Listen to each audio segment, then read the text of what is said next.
আপনার এই আঁকা আমার কতদিন চলবো? বুঝলাম না। আরে এই যে ফটো মটো না কি তুলে বেড়াচ্ছেন এগুলা? ও, আর দুই একদিন। ওই আর একজন কই? তার জ্বর আইছে। এই সবুজ যা।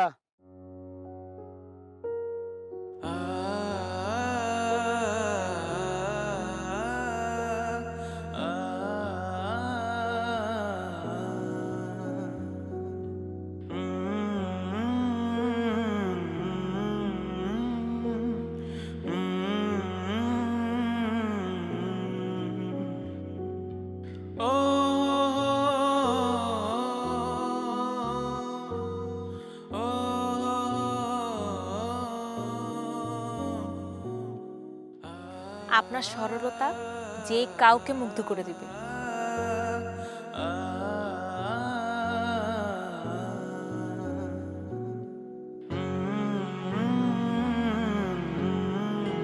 এভাবে আমার দিকে তাকিয়ে কি ভাবছেন? পুতুলের মতো মানুষ টিভিতে দেখছি, কিন্তু এত সুন্দর মানুষ বাস্তবে দেখি নাই। বাহ, আপনি তো খুব সুন্দর করে কথা বলতে পারেন। সুন্দর এই কথার লেগেই তো মানুষের কাছে কত কথা শুনি। সরি, আমি আসলে আপনাকে কষ্ট দেওয়ার জন্য এই কথাটা বলিনি। না, আমি কষ্ট পাইনি। কষ্ট আমি পাইছি ম্যাডাম। কথা দিয়ে কথা রাখেন নাই। ও শফিক ভাই, বসেন, চা খান। আসলে খুব সকালে বের হয়েছিলাম তো, তাই আপনাকে ফোন করা হয়নি। আপনার এই আঁকা আমার কতদিন চলবো? বুঝলাম না।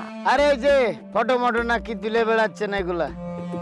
ও, আর দুই একদিন। ওই আর একজন কই?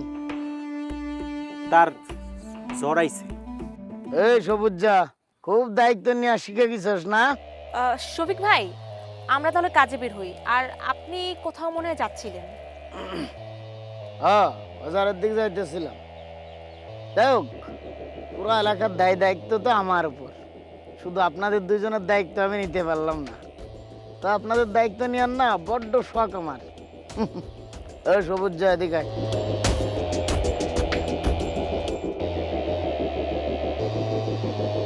এই ম্যাডাম যে আমার পাত্তা দিচ্ছে না, এটার কারণ কি তোর কি মনে হয়? ভাই, মুখের গন্ধ।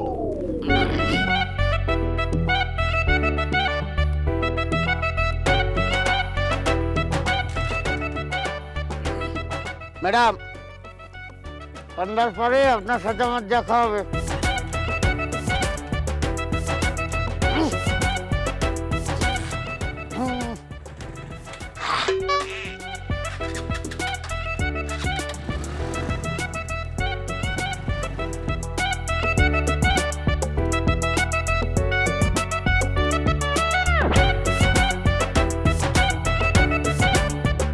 লোকটা না কেমন টাইপের, একদম খবিশ।